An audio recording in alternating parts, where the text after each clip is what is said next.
Chapter 58. "I simply can't believe it," said the young Mercurian woman. Mr. Blue handed her a hot chocolate. She took it and thanked him, pulling close the covers that he had provided for her. With wide eyes, the disheveled young lady stared about at the inside of Purge. Although not at the top of the list of discretion, Mr. Blue insisted the pair of crashed Mercurians be taken inside for aid.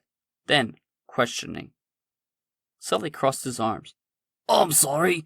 How do you recognize Mr. Blue here?" "My great-grandmother told me the story about him when I was a little girl, when I couldn't sleep. She'd tell me about how her and her little brother Pete were saved by a crazy wizard in a blue suit. Lots of people have blue suits." Saber draped a blanket on the unconscious young man who was also in the accident. The young lady shook her head, staring at the Time Lord. No, it was you.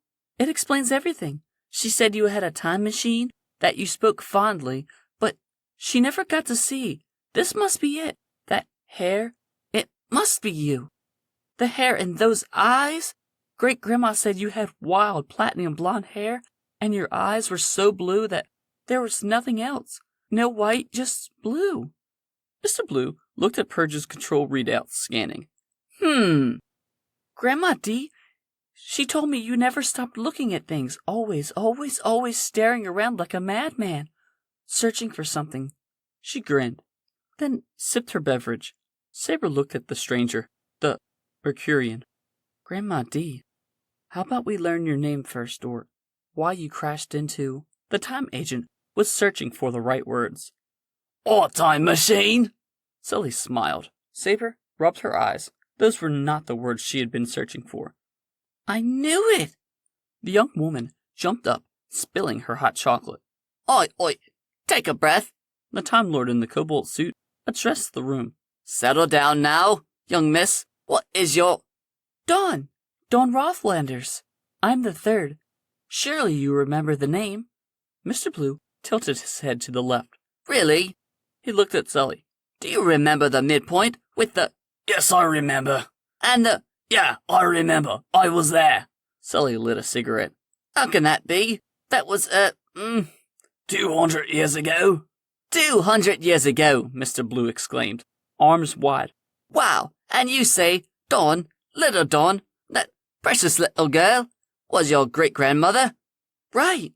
She told me the story about the Midpoint Hotel like a million times, and how you and that super robot and the old naval captain saved her.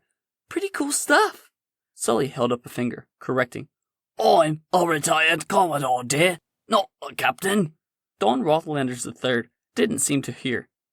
"Is that the metal man that helped you at the midpoint? I'm guessing he must be the last of the original Rapids, the microscopic aliens." She was pointing at Ruckus, the Silver Rapids Collective. Dawn walked closer, peering at the chrome humanoid. She started to stick a finger in his face, but was interrupted by Mr. Blue, who grabbed the finger and shook it vigorously.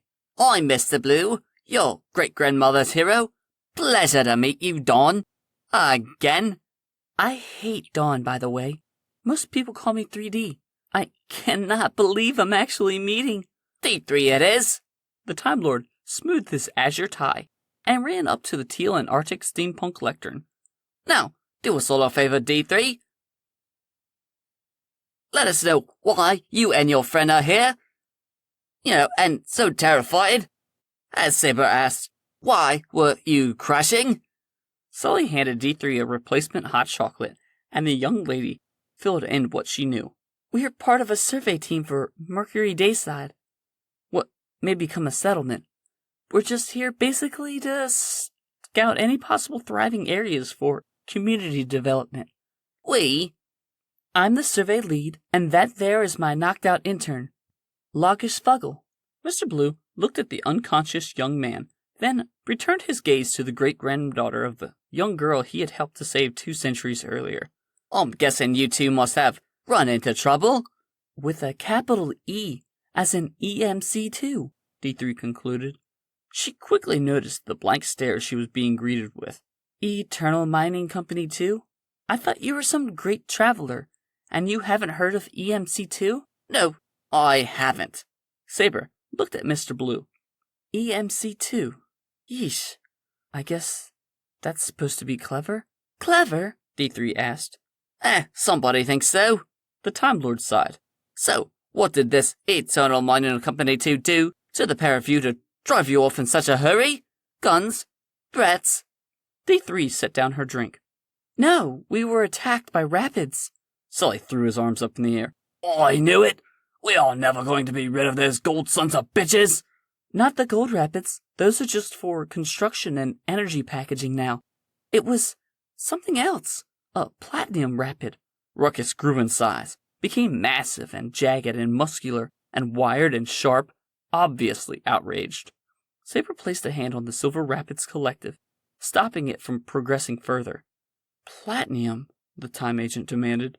D3 nodded, continuing. Out there. Out on the sea, there's an island.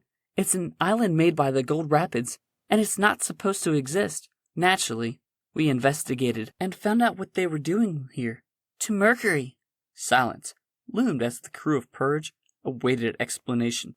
EMC2 hijacked the Gold Rapids, used them to create the Platinum Rapids. Why? The Time Lord asked. Just why? EMC2 wants the mineral deposits on Mercury, the young Mercurian woman said. They're going to use the Platinum Rapids to scour this planet clean. Then they will break it down to make it easier for mining. Again? Why? Who owns EMC2? Mr. Blue asked. What possible benefit could come from destroying one of the planets of your own system? D3 stared back at him, then looked down. I don't know. I really don't. I guess Mercury's parts are worth more as a piece than as a whole. The Time Lord in the cobalt suit was quiet for a period, thinking. Purge hummed in the background, waiting. Then Mr. Blue finally looked at Sully, Ruckus, D3, and Saber. There is more to this. I believe the answer lies up there, out on that silver sea, on an island that shouldn't exist. Sully laughed. We're going. Of course we're going. Shall we?